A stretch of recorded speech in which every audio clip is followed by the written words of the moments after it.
Est-ce que quelque chose dont vos ancêtres se nourrissaient peut soudain devenir malsain? C'est ce que j'ai demandé à 5000 Fidjiens qui ont posé une question lors d'une présentation il y a quelques années. Ils voulaient savoir, l'huile de coco est-elle réellement bonne pour vous? Car on leur avait dit le contraire. Alors j'ai inversé la question et leur ai demandé « Vos ancêtres étaient-ils en bonne santé ?» Un bref silence a plané, suivi d'un rire général. Bien sûr, leurs ancêtres étaient incroyablement sains. Lorsque le capitaine Cook est arrivé pour la première fois dans les îles du Pacifique Sud, il a été stupéfait par les personnes qu'il a rencontrées. Les hommes étaient grands, étaient puissants et agiles, avec des dents impeccables. Les femmes étaient d'une beauté à couper le souffle, avec de longs cheveux soyeux, bien que sur certaines îles, leurs cheveux étaient plus courts. Le capitaine Cook avait même du mal à garder son équipage concentré. Les femmes étaient tout simplement trop captivantes. Et que mangeaient ces gens à chaque repas? De l'huile de coco. C'était une partie constante de leur alimentation. L'huile de coco est un type d'huile comestible extraite de la chair ou du noyau des noix de coco mûres. Elle est largement utilisée dans la cuisine et la pâtisserie, ainsi que dans les cosmétiques et les soins de santé.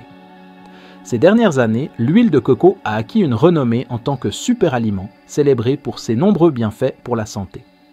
Les défenseurs de l'huile de coco affirment qu'elle peut tout faire, de l'amélioration de la fonction cérébrale à l'amélioration de la santé de la peau. Parmi les nombreuses voix louant ses bienfaits se trouve le docteur Barbara O'Neill, une naturopathe et éducatrice en santé très respectée. Dans la vidéo d'aujourd'hui, nous plongerons dans les bienfaits pour la santé de l'huile de coco tels que révélés par le docteur O'Neill et explorerons comment l'incorporer dans votre vie. Récemment, j'ai eu une conversation avec un couple dans la quarantaine. La femme était samoane, l'homme hawaïen, et ils ont partagé « Nous avons grandi avec de la noix de coco à chaque repas ». Pour eux, la noix de coco était une constante alimentaire. Le docteur O'Neill enseigne en utilisant la méthode BHSC, qui signifie Bible, Histoire, Cité, Science et Sens commun. L'huile de coco est-elle mentionnée dans la Bible? Non, mais c'est simplement parce que la Bible a été écrite dans une région différente, où l'huile d'olive était l'aliment de base. L'huile de coco, en revanche, est utilisée depuis des siècles dans les régions tropicales comme le Pacifique Sud. Le docteur O'Neill souligne que nos ancêtres étaient plus forts et plus sains, et une des raisons clés est leur consommation régulière d'huile de coco. C'était un aliment de base qui fournissait des nutriments essentiels pour soutenir le bien-être physique et mental.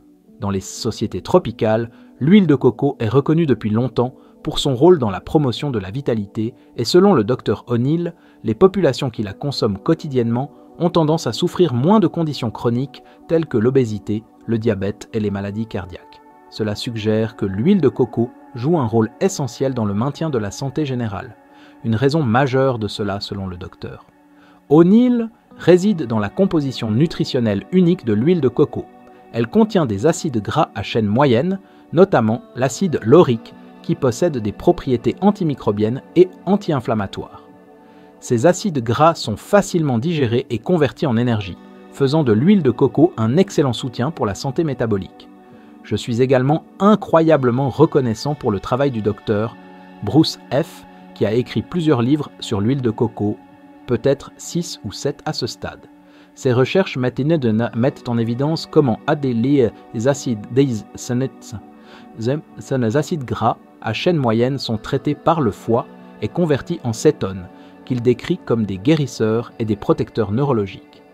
L'huile de coco, soutient-il, n'est rien de moins qu'extraordinaire. En fait, je crois que le docteur Bruce F. mériterait un prix Nobel pour ses contributions, car il a démontré scientifiquement ce que l'histoire a longtemps montré. Les habitants du Pacifique Sud ont joui d'une santé remarquable pendant des générations.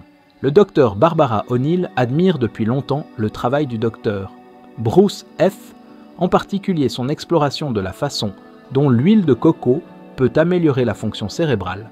Souvent appelé « docteur coco », ses recherches ont souligné l'incroyable potentiel de l'huile pour améliorer non seulement la santé physique, mais aussi les performances cognitives. Le docteur Bruce F. est allé jusqu'à suggérer que l'huile de coco pourrait aider à prévenir ou même inverser les effets de la maladie d'Alzheimer. Ces recherches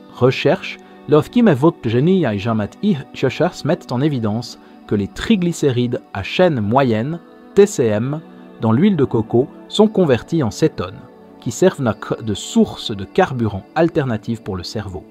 Cela est particulièrement crucial pour les personnes atteintes de maladies neurodégénératives, où la capacité du cerveau à utiliser le glucose est altérée. Les cétones fournissent une source d'énergie stable pour le cerveau, aidant à préserver la fonction des neurones et potentiellement à ralentir le déclin cognitif.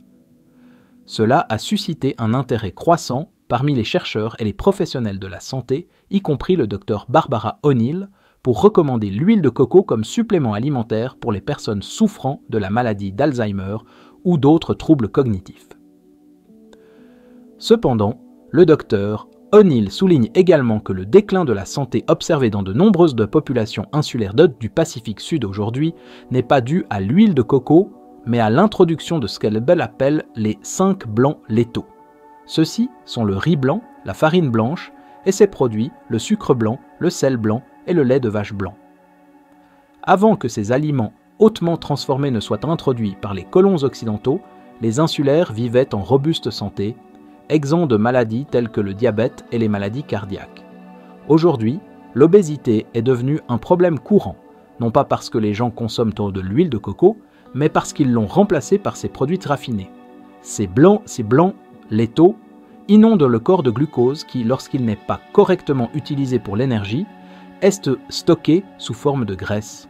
Cela surcharge le pancréas et finit par entraîner le diabète. Selon le docteur Barbara O'Neill, l'arrivée de ces aliments transformés est largement responsable de l'augmentation de l'obésité, du diabète et des maladies cardiaques. Elle souligne que des aliments comme le pain blanc, le riz blanc et le sucre blanc sont privés de leurs nutriments lors du traitement, laissant derrière eux des produits denses en calories et pauvres en nutriments. Par exemple, le sucre blanc provoque des pics rapides de glycémie, entraînant une résistance à l'insuline et augmentant le risque de diabète de type 2. De même, les grains raffinés comme le pain blanc et le riz manquent de fibres, de vitamines et de minéraux essentiels, contribuant à la prise de poids et aux problèmes digestifs. Le Dr O'Neill croit qu'en éliminant ces 5 blancs létaux et en les remplaçant par des options plus saines telles que les grains entiers, les édulcorants naturels et les produits laitiers non transformés, les individus peuvent grandement améliorer leur santé et réduire le risque de maladies chroniques.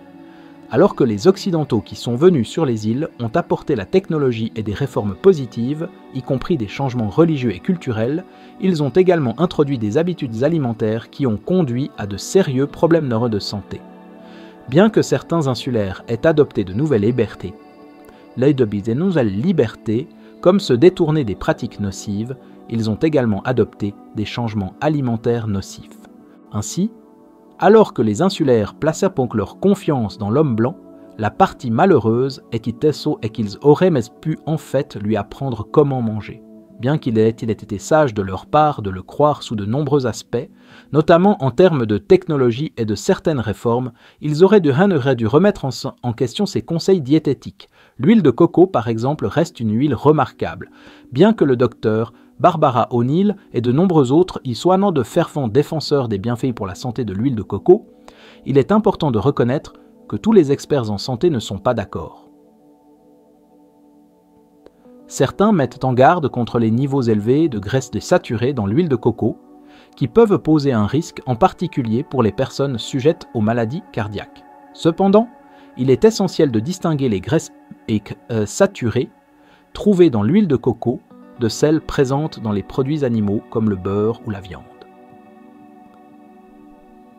Les graisses dans l'huile de coco sont uniques et elles offrent de nombreux autres avantages pour la santé au-delà d'être simplement une source de graisse. L'huile de coco est également largement reconnue pour sa polyvalence. Elle est bénéfique pour les soins de la peau et des cheveux, apportant un éclat naturel à la peau et donnant aux cheveux un brillant sain. De plus, elle peut aider à la gestion du poids, soutenir la santé cardiovasculaire, stimuler les niveaux d'énergie et plus encore. Le Dr O'Neill souligne l'importance de la modération. Comme pour toute graisse alimentaire, l'équilibre est crucial. L'huile de coco peut être une partie précieuse d'un régime alimentaire sain basé sur des aliments complets, mais il est également important d'incorporer d'autres graisses en compost saines telles que l'huile d'olive, les noix et les avocats. Si vous avez trouvé ce contenu utile, n'oubliez pas de liker et de vous abonner à la chaîne. Assurez-vous également d'activer les notifications pour ne jamais manquer de nouveaux conseils de santé et plus encore.